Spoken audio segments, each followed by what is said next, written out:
মজবুত ইমানের 7টা লক্ষণ। 1, কোরআন তিলাওয়াতে আপনার প্রচন্ড আসক্ত, সুযোগ পেলেই আপনি কোরআন তিলাওয়াত করেন, সুযোগ পেলেই কোরআন তিলাওয়াত করেন।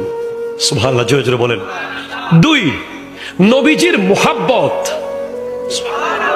নবীজির মুহাব্বতের ক্ষেত্রে কোনো কম্প্রোমাইজ নাই আপনার। নবীজির প্রেমের ক্ষেত্রে নবীজির শানে কোনো গুস্তাগি দেখলে সাথে সাথে আপনি প্রতিবাদ করেন, আপনার ভিতর থেকে আওয়াজ বের হয়ে যায়, আপনার ঈমান মজবুত।